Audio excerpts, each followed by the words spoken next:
and welcome to Notice Tonight, the show that decodes the region.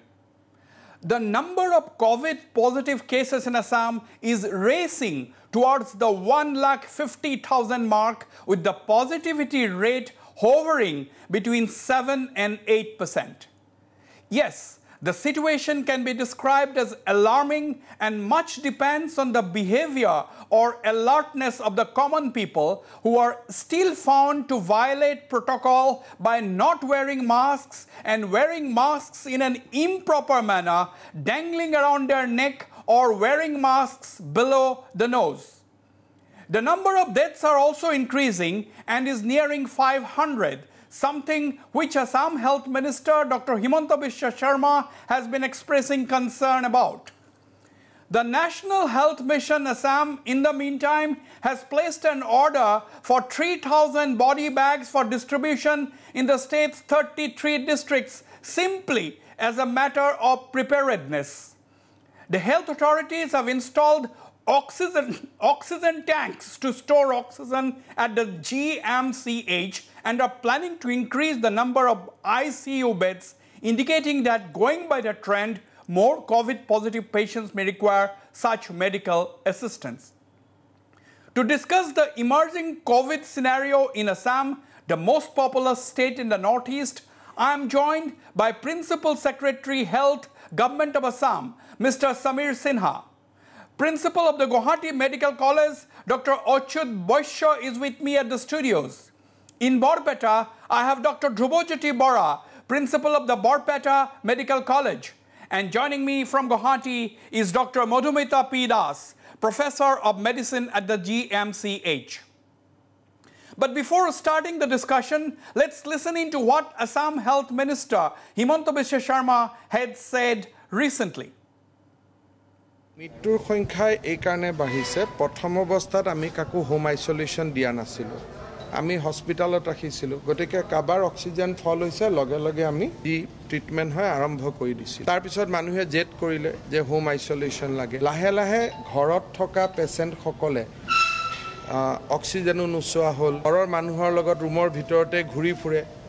গতিকে তাৰ ফলত তেওঁলোক যেতিয়া মেডিকেল এসময়ত আহি পায়, শতকৰা 90 জনৰ ভাল হৈ যায়, কিন্তু 10 জন যেতিয়া মেডিকেলত আহি পায় তেতিয়া আৰু বচাব পৰা অৱস্থাত নাথাকে। মই এগৰাকী ৰোগীক পালোঁ, কোনোবা 40 অক্সিজেন সেচুৰেশ্যনত আহিছে, কোনোবা 48ত আহিছে, গোটেইবিলাকে হোম আইসোলেশন লৈছিলে।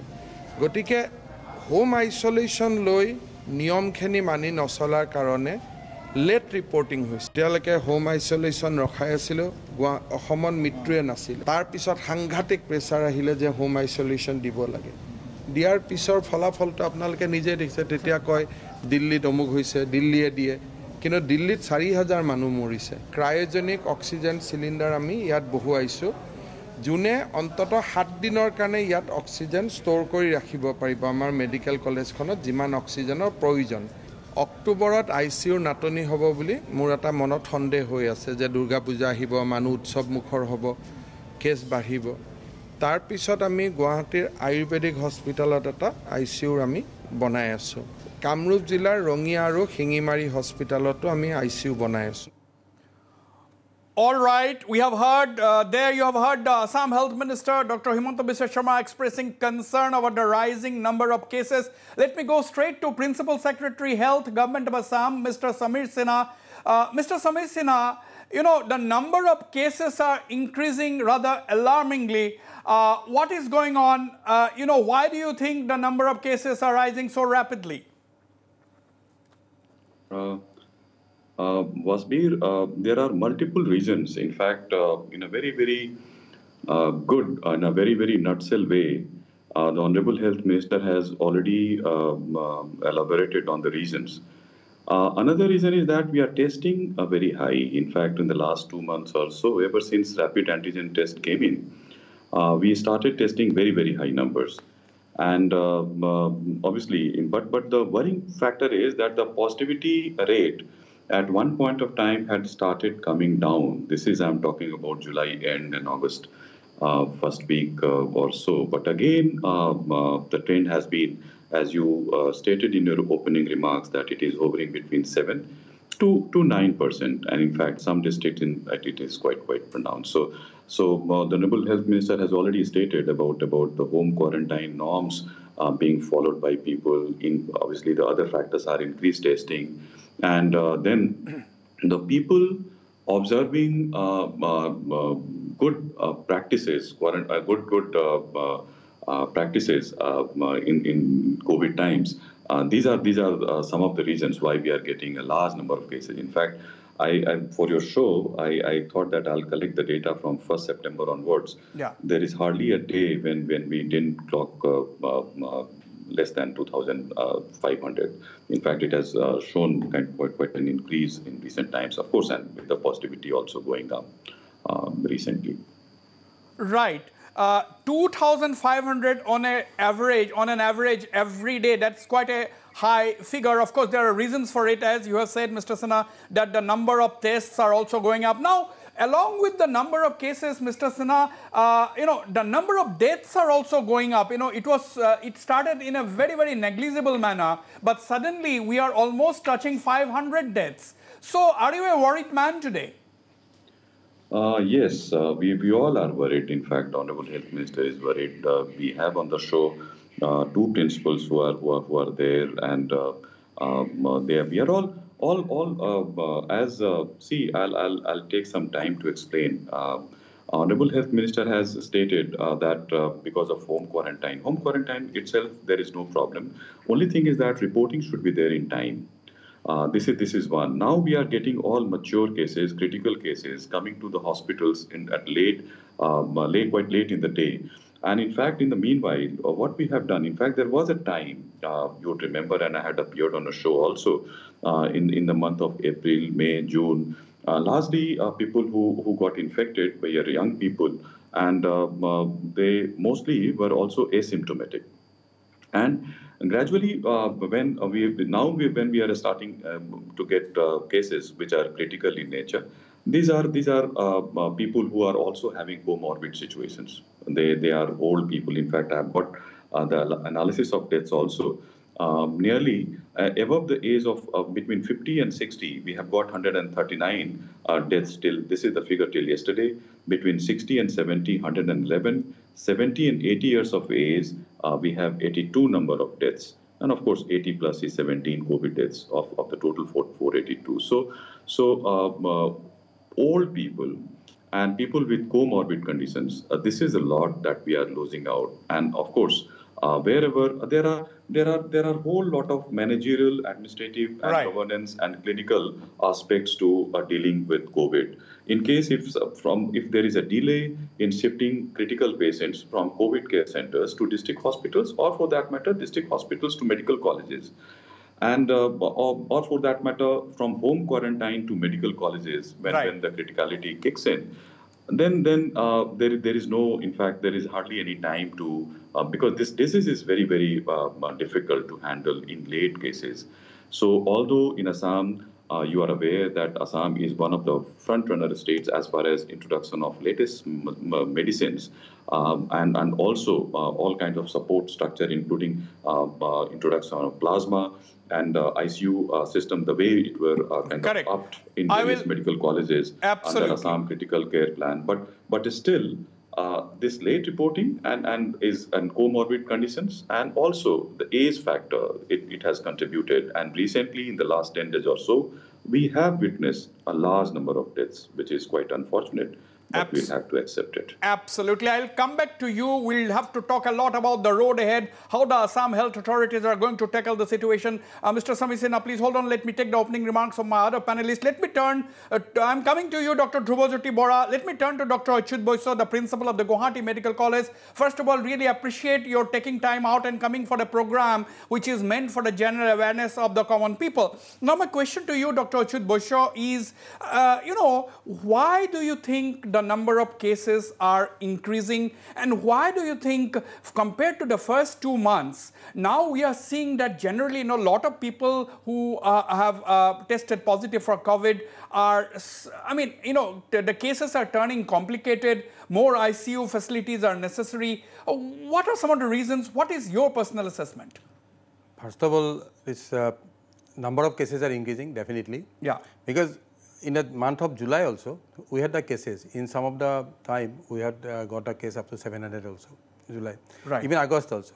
But now, these cases are increasing because from the 2nd of July, when Assam introduced the rapid antigen test, then one thing was obvious, that when we introduced the rapid antigen in our medical college, then on the first 3-4 days, we noticed that the positivity was 34%, 33%, and gradually it came down to 25%, gradually it came down to 17%. At the end, as our Principal Secretary Sir has already mentioned, that one time came that when we continued this rapid antigen test throughout Guwahati, in the ward, in the schools, in particularly in these hospitals, then in some of the wards, along with the lockdown and the rapid antigen test, it brought down to average 4% in Guwahati. Right. But when at the end of the July, I think 28th of the July, then the lockdown, this unlock started, unlock 3, then came the unlock 4, then people came out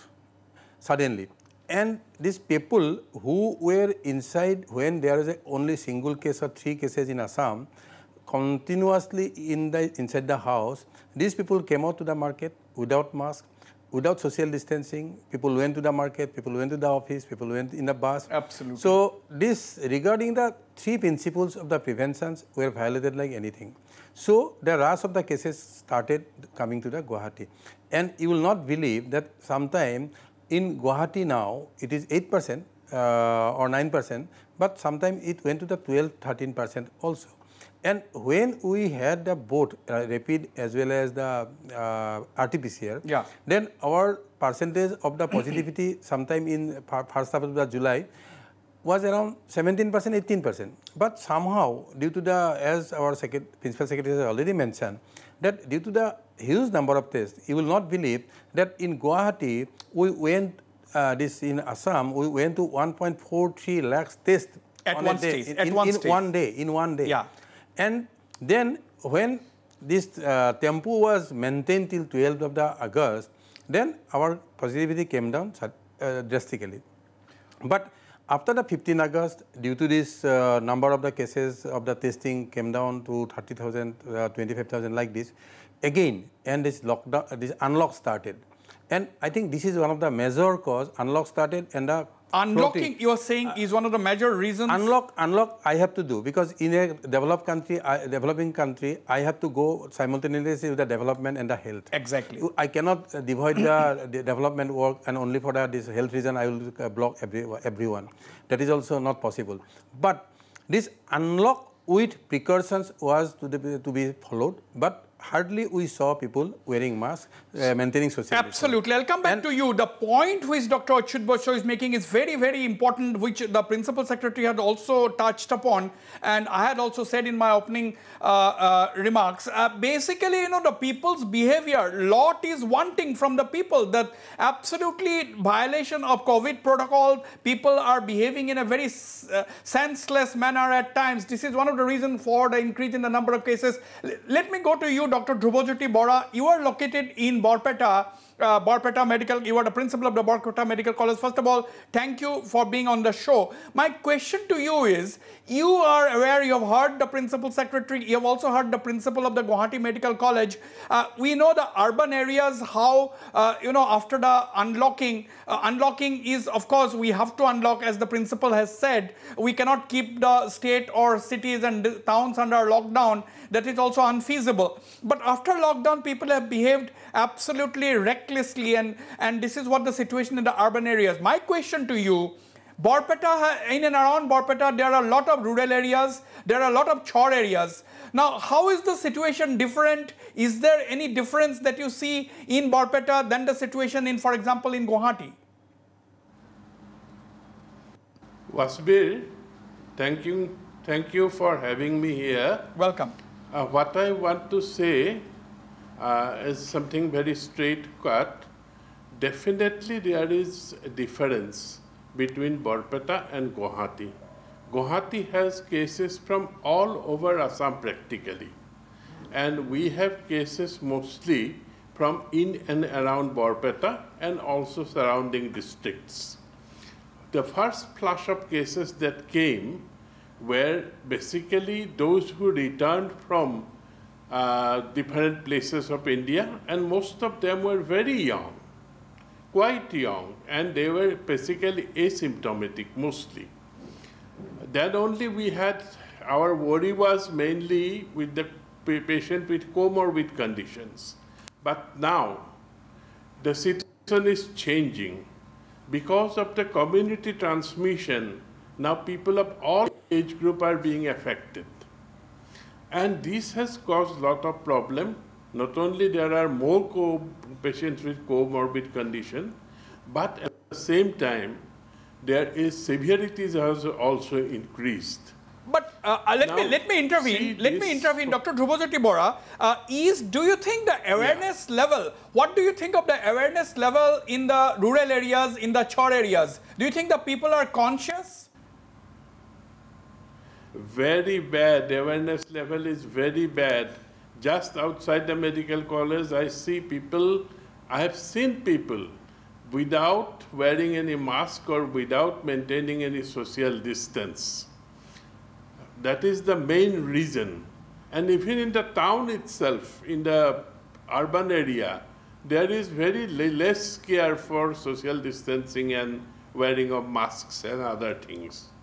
So this has resulted in lot of cases, lot of families getting affected in this. Okay. So our main effort now will be two things: increasing the social awareness, and also maybe you'll have to take some punitive action against those who violate social distancing and other things. Absolutely. I'll return to you. Absolutely. I'll return to you, Dr. Dhrubajyoti Bora. Two important points which Dr. Dhrubajyoti Bora has said. There has to be more awareness about these basic COVID protocols like social distancing and wearing a mask and punitive action. And let me put it on record that the Assam government, for that matter, the Assam police is on the job imposing fines on those who are not wearing masks or wearing masks improperly. Perhaps that drive has to be much more intensified. Let me turn to Dr. Madhumita P. Das before going once again to Mr. Samir Sinha. Dr. Madhumita, basically, do you think that a lot of people are saying a lot of things? Do you think that the virus has become more virulent? Do you think the virus has suddenly become more potent? Do you think the virus has mutated in the last couple of months, due to which people are getting much more complicated cases? Of course, we know that comorbid situations are always complicated, but do you think generally also people are requiring much more ICU support, oxygen support and so on, because the virus has become more potent? Or do you think that is not the case? Look here, Waspir, thank you for having me on the show, first of all. Welcome. And you have really put a very good question, that has the virus mutated? That is a theoretical possibility, unless the virologists here work out and say that yes, there have been mutations and it has become more virulent, as they have reported from Singapore, from Malaysia, from Guwahati, from India. There aren't such reports. So I cannot definitely tell you that the virus has mutated. But one thing for sure is, once the community spread has started, we are all aware that everybody in the community is getting affected. Now, if you even talk about a family, I don't think there is a single family in the state who doesn't have a distant relative also who has not been affected. So many people are getting affected, and it is going beyond the boundaries of only comorbidities and elderly, pediatric, geriatric, as we were saying in the beginning. Now, anyone is affected, and I think that the higher the viral load that is getting into a person at the time of infection is also determining the course of events. That is why many of our doctors are having a bumpy recovery, and there has been mortality amongst many doctors all over India. I think it is the load of the virus that is infecting a person at the time of exposure to the disease. I think that's more important to note. Right. I think that is very significant, the load of the virus at the time of getting infected. I think these are issues that will require a lot more research for us to get a clear answer. And of course, everybody wants to know whether the virus has mutated, whether it has become more potent. Let me turn to once again to you, Mr. Samir Sinha. You know, the health minister in the last couple of days have been talking about plans, Assam government planned to go ahead with, try to create more ICU beds. And you have recently installed oxygen tanks in the Guwahati Medical College because there was some apprehension that, state may go, there may be a shortage of oxygen because more and more people are requiring oxygen, unlike in the first 1 or 2 months. So what is the road ahead? What are you planning?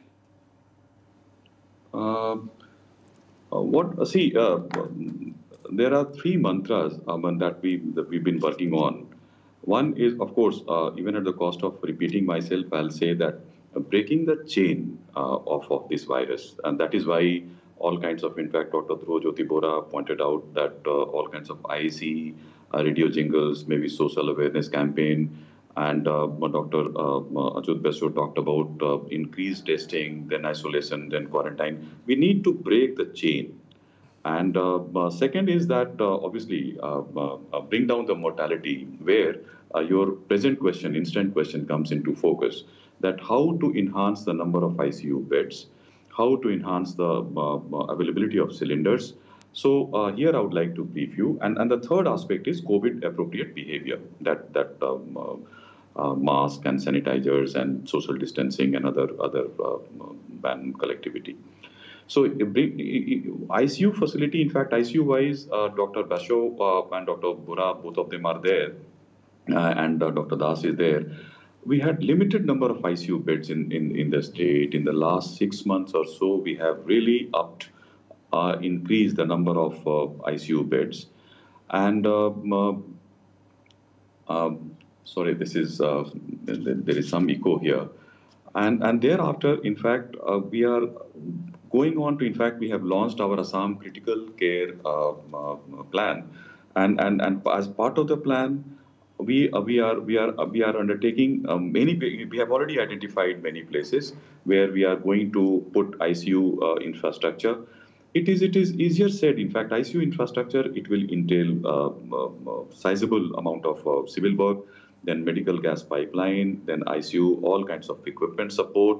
The most important of them all is the human resources. When I say human resources, you have to identify all kinds of anesthetists, ICU technicians, ICU nurses, and this is a huge task to identify them, to recruit them. Hello, Vasbir? Yes, I can hear you. Yeah. Carry on. So actually there is an echo. We can hear you fine. Please go ahead. Okay. So all these, and it is, we need to identify very clearly that Guwahati is one place. In fact, our state is quite big and it has got different geographies. We have South Assam, we have Upper Assam, North Assam, we have Lower Assam. And in every place, we need to up our facilities. So the effort has been to put all these segments, the civil work, the equipment part, the training part, the recruitment part, and thereafter the deployment part. So we have already, as our Honorable Health Minister in fact, you showed that video where he's talking about within Guwahati. In fact, MMCH was the first one. Thereafter, Sonapur we have already identified. Right. Kala Pahad we have already identified. Guwahati Ayurvedic College has been identified. The other day, Dr. Basho and his teammates were there in Singimari, that we have identified. The idea is to create some kind of an infrastructure right. in terms of ICU support, because this is become a requirement. More critical cases been coming, and it will operate on the patterns of hub and spoke, so that one center is there, and thereafter some adjoining districts are there which are attached to the centers, right. so that we can shift critical patients in the shortest possible time. So again, these are the 3 principles we've been working on. Okay. And again, in fact, oxygen support also.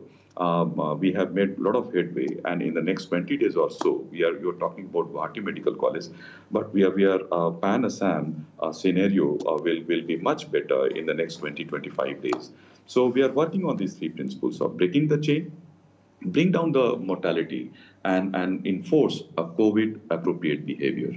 And here, of course, the use of kind of a mask where we need a lot of support from the people, from common people, sanitizes, everything, in fact, whatever is required, that should be done. Absolutely. Yeah. The mantra, the focus of the Assam government, as the Principal Secretary, Mr. Samir Sinha, said, break the chain of the spread, break the chain of infection, bring down the mortality, and get ready to deal with the situation by increasing the number of ICU beds, and oxygen facility availability will be a pan-Assam affair in the coming days. Let me turn to you once again, Dr. Achyut Boisho. I mean, recently, in the last 6 months, see, initial Guwahati Medical College is the premier medical college in the whole of the state. Now, what experience have your team gathered?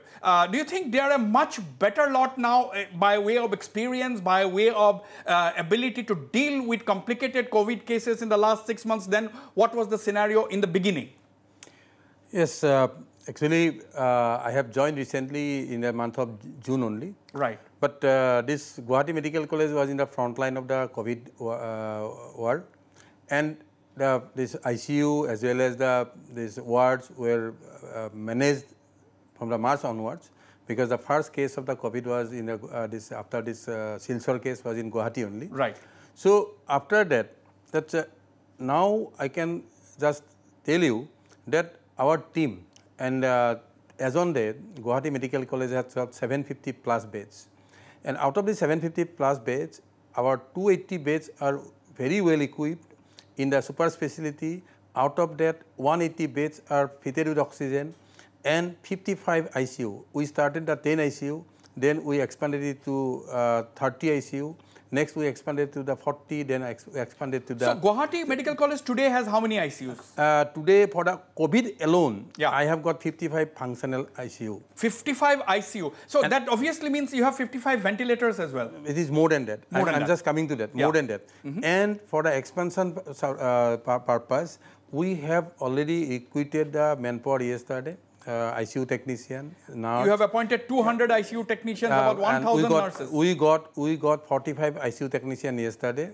We are waiting to join them, and within 28th of the September, we are expanding another 40 ICU in our emergency ward. Let me ask you a question. Where are you getting these technicians from? Because these have to be trained people. Yeah. Where did you get these people from? These are trained. Our paramedical institute, we had the course, paramedical course is already going on. ICU technician, ECG technician, radiographer. These courses are running in Guwahati Medical College since long, and even they are trained in Guwahati Medical College for these courses.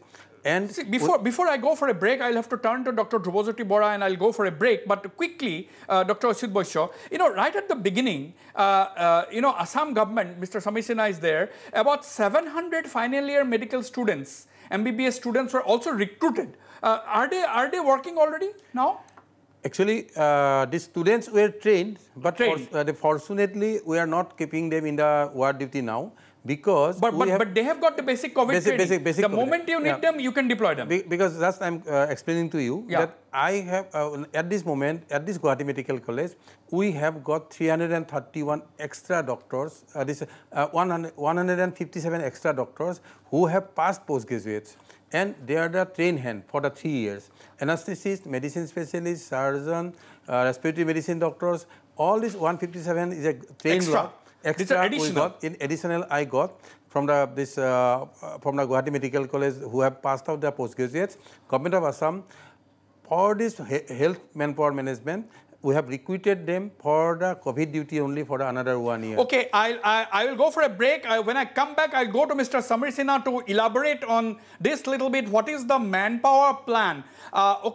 Increasing ICU bed is all right. Increasing the availability of oxygen is fine. But what about manpower? I'll turn to Mr. Samir Sinha to explain this. But very quickly, for 20 to 30 seconds, let me turn to Dr. Dhrubajyoti Bora. Dr. Dhrubajyoti Bora, Barpeta Medical College is not a new medical college anymore compared to many others like Diffu Medical College. Lakhimpur is not really functional. But Barpeta, what kind of do you have an outreach program? Do you have a community medicine program? In this COVID situation, are the medical team going out outside the medical college, or do you think your hands are full, hands are tight?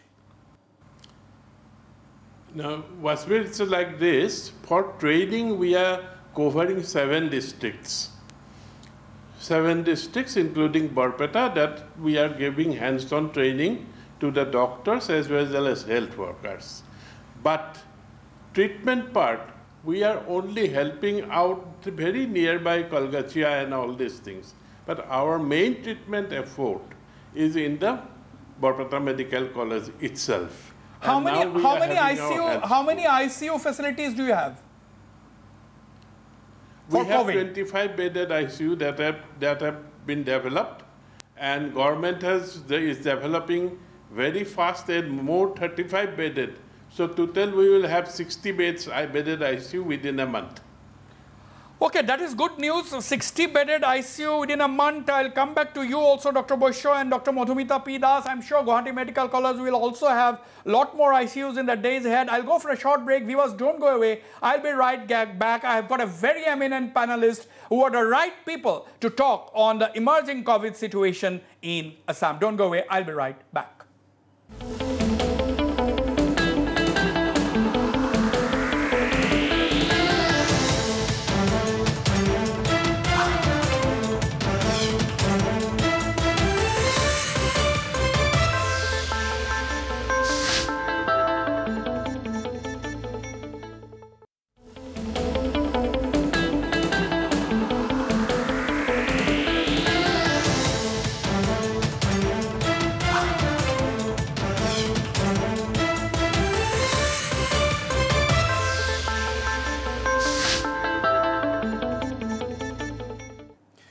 Welcome back. Let me go once again to Mr. Samir Sinha, and then I'll come back to Dr. Madhumita. Mr. Samir Sinha, it's good to hear that the government of Assam is planning to increase the number of ICU beds. It's a very reassuring that you have set up oxygen tanks to store oxygen in Guwahati Medical College, and you have just now said in the program that there will be similar oxygen storage facilities in the other medical colleges across Assam.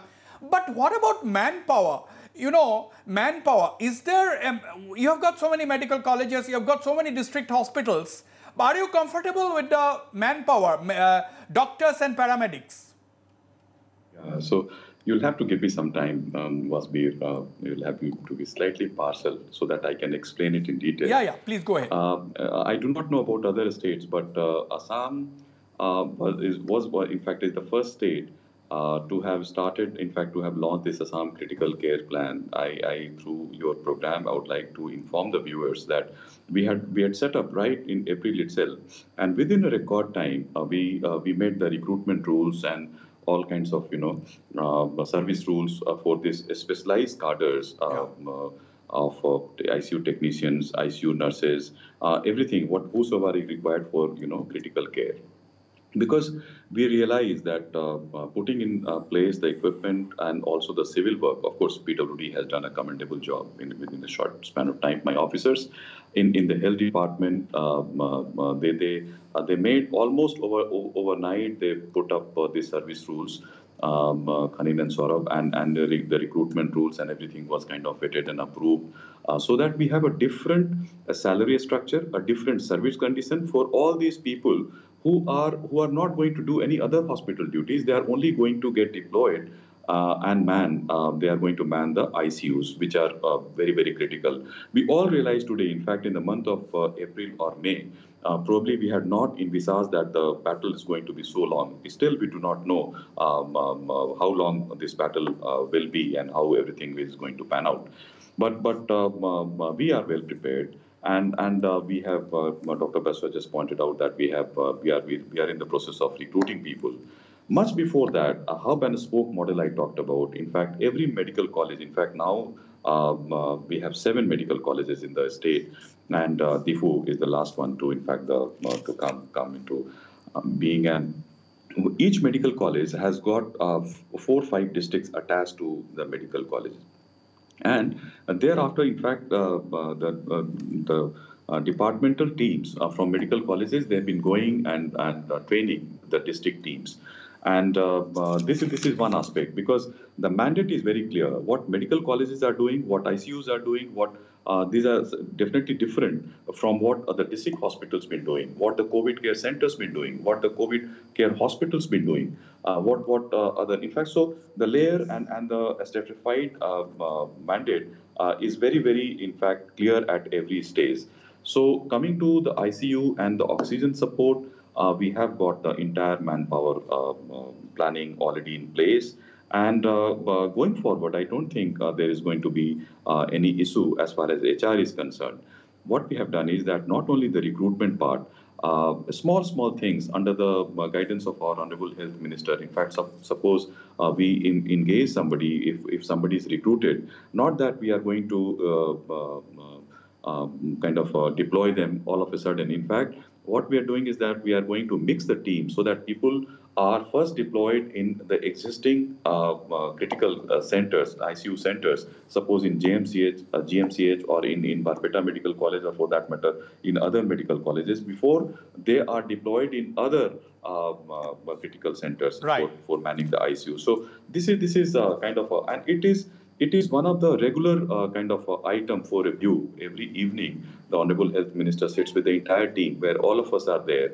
And recently, in fact, there is one standard which is a very good practice, is that the peer learning from each other.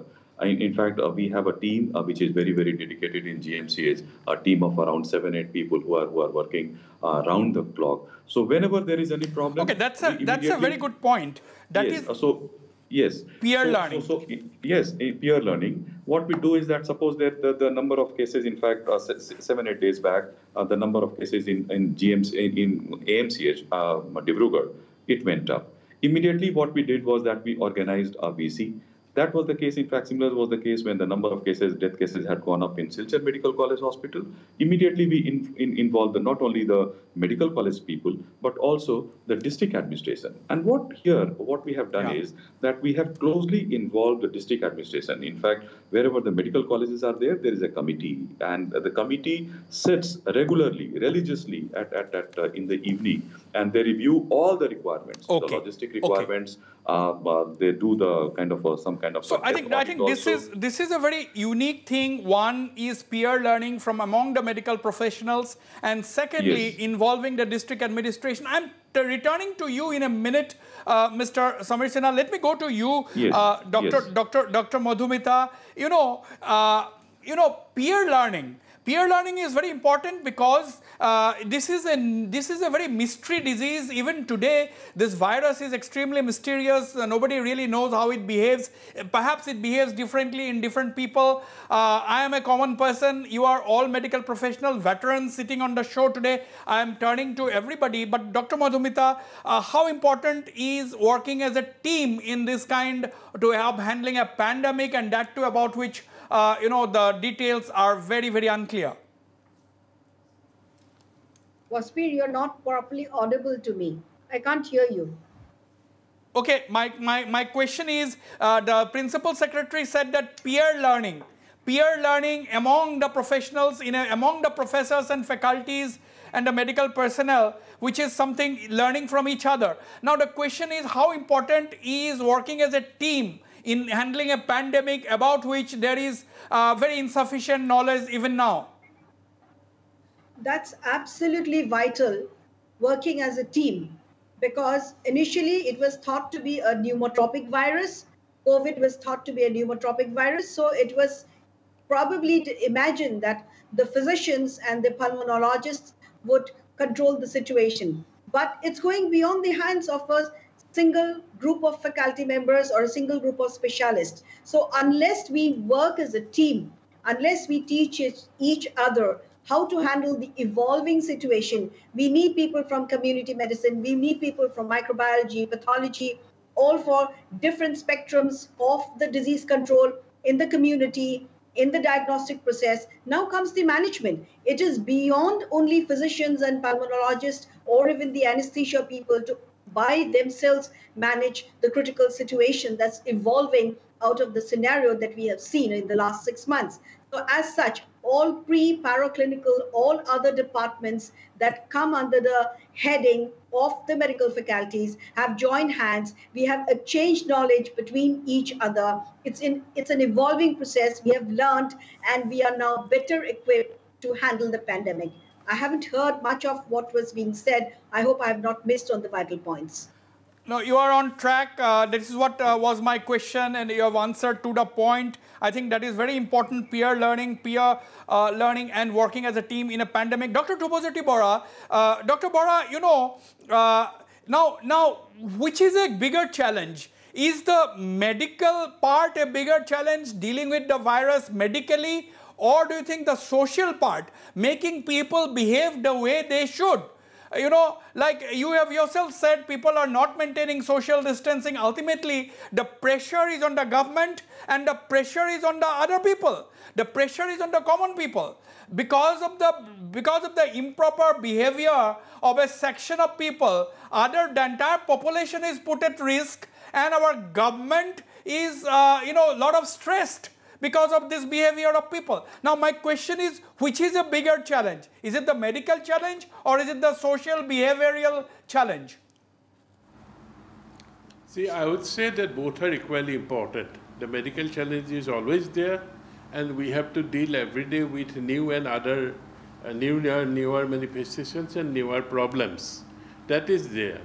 But at the same time, the social problem, the social behavior of the people is very, very, very important. You see, let us have a projection into the future. You will see that the cases are going to increase because we are not having the peak. There will be more deaths, there will be more severe cases. And our capacity to increase the infrastructure is limited. Our capacity to increase the human resources in health after a point is also limited. So at this point, what we have to do, we have to seriously, very seriously think about keeping the patients in their home. Our initial experience is very bad. People do not know how to treat home isolation in COVID. That we will have to rectify. We will have to, our department will have to energize people, and teach them how to do all these things. Because after a certain number of cases, we will not be able to hospitalize all the cases. Right. And then we will have to definitely segregate. So this is a big challenge in the future, which the medical professionals and the government will have to face. Right. Absolutely. And the government has all along been in the very right track in treating this COVID, at least in Assam. That I will say as a professional. But there are other challenges, social challenges, which our department will have to take up in the coming future. Now, Dr. Achyut Boyso, I'm asking the same question to, I'll come back to Samir Sinha with a similar question, but let me turn to Dr. Achyut Boyso. You know, in this kind of a situation where I'd asked this question to Dr. Madhumita, where information is still lacking, people still are struggling to find out more about this whole virus, the novel coronavirus. R&D, research and development, is an extremely important part when you are treating patients, all right, but what about the Guwahati Medical College? Are you also engaged in going deep into individual cases and making and engaging a serious research on the last 6 months, what you have understood about this disease, at least from the patients in your hospital in Guwahati? Definitely, we are doing this, and whatever we did, as already I told you that we have got 3 wings. And every evening, because as Madhumita has rightly mentioned that it was thought of the physician's job, but now what we are doing every evening, all the HODs, because COVID is not presenting only with the cough and fever. Right. Even there were 3 cases, the Guillain-Barré syndromes, presentation was Guillain-Barré syndromes. So rightly our medicine specialist and neurologist can you explain what is this Guillain-Barré syndrome? Is a nerve problem, and if it is not diagnosed and this treatment is specific, immediately when it was diagnosed in the evening, our doctors, Dr. Rajputim and Dr. Anjan Talukdar and his team, because we have a good system in our Guwahati Medical College, and that is also with the direction of our Honorable Health Ministers. What we did, that every evening all the HODs it is from the medicine, it is from the surgery, it is from the neurology, it is from the cardiology, it is from the endocrinology, it is from the nephrology. We sit together and everyone's learning of that day, and this deployment of the doctor system is like this. Every floor we have got two doctors. Out of that we have a team leader of the medicine, and these medicine team leaders screen the cases who are specifically need further treatment, and these further treatment needing cases are being analyzed in the evening meeting. In the evening meeting, the cardiologist, the nephrologist, the endocrinologist, because many of the COVID patients who were diabetic after the steroid, in the triple drug therapy that steroid were given, this blood sugar shoots. So, with consultation of the endocrinologist, we are controlling them. And out of these patients, around 30-40 patients in our COVID ward of the 200 patients are with chronic renal disease. They need dialysis. So, we have established dialysis unit inside the ICU. Out of the 10 ICU in our first floor, 4 beds are dedicated for dialysis.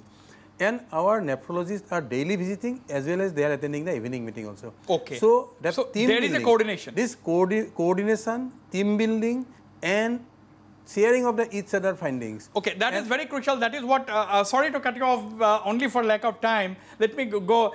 You are making this very interesting point which was described as peer learning by the Principal Secretary, Mr. Samir Sinha, and you have elaborated on it. You were saying that, every department heads, they meet in the evening and learn from each other, and there is a coordination among the various comorbid, for the comorbid cases, whether it is renal issues and whether it is endocrinology and so on and so forth. Let me give the last word to Mr. Samir Sinha. Mr. Samir Sinha, the same question.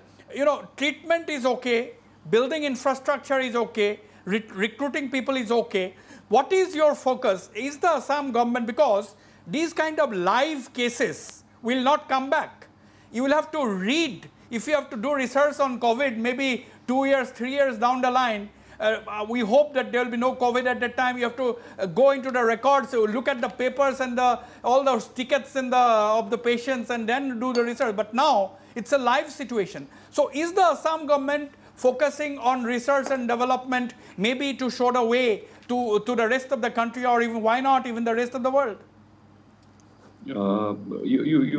Absolutely. What we have done is that we are in touch with the Vice Chancellor of Srimad Shankardev University of Health Sciences, and her entire team is there. So that concurrent evaluation and concurrent research, and importantly, the documentation part. In fact, 3 days back itself, we got the approval from the Honorable Health Minister, and thereafter we held a meeting with the Vice Chancellor, Dr. Deka, and thereafter we are going ahead on that path, so that whatever documentation, whatever research needs to be undertaken, it should be concurrent, so that while the COVID is still on, we can collect relevant data for our analysis and for our recommendations. So this is something which is already on. One more thing I would like to point out is our tie-up with Max Hospital, our tie-up with AIMS. From time to time, we have been organizing training sessions through Skype and through Zoom with these important organizations. So every Tuesday and Friday, sessions are being organized for all such people who are kind of involved in treating patients.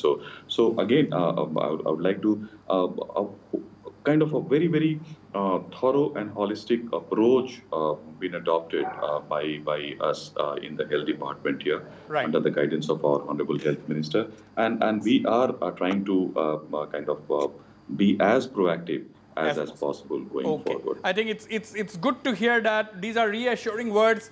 Dr. Madhumita, a lot of people want to know, finally, 20 seconds to you, when is COVID going to end? Oh, that's the billion-dollar question. The whole world is waiting for it. We are all waiting for it. But the only optimism that we see in the horizon is perhaps the vaccine. If the vaccine trial comes well, yes, COVID is going to come to an end. Hopefully, like it's going to get control, like tuberculosis or HIV, and we'll learn to live with it. But up until then, I would say that the mask is the vaccine. We have to believe in that and Absolutely. keep going. Dr. Dhrubajyoti Bora, how long do you think we'll have to live with COVID and in this kind of a situation? Any predictions? See, it's very hard to make predictions, but one thing is certain that we'll have to wait at least 6 months for the vaccine to come and that to be used in a large way.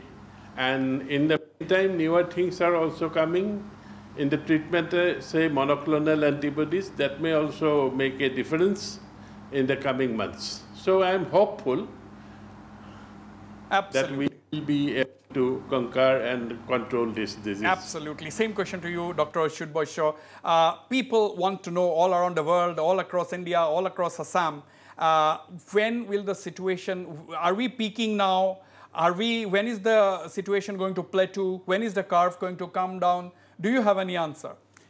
20 seconds. I think we are in a plateau now because from the July end, at least the whole August month and the September half, we are in a peak almost. And are you talking about Assam? Assam. Yeah. And in one thing, I could reassure you that we are not bogged down by the COVID, and double the number of the patients. 1,100 patients are in my hospital today, and we are treating. More than 500 delivery cases are in my hospital, and we are running this 50-bedded ICU is full of the general ICU. That means 1,100 patients, non-COVID patients, are being treated in my hospital, and we are learning because when one case was there, whole medical college was closed. But today I have got 750 cases of the COVID, but simultaneously we are running the. So you have got 750 COVID patients in your hospital. Yes. And you have 1,100 other patients. Other patients. That is something. That is my optimism that we are running. And we have to learn how to run. This COVID will be there, but we are also not bogged down by COVID. Absolutely. We will run parallelly. Absolutely, viewers, you can imagine how much of service the medical professionals are putting up just for the benefit of the patients, just to save the patients, just to treat them, and therefore these frontline COVID workers deserve all the respect, and we cannot ever pay them back. And of course, kudos to the Assam government for being extremely proactive in handling the crisis. I thank the eminent panelists today in this show for participating in this very engaging conversation, and the viewers for watching the show. Good night and goodbye.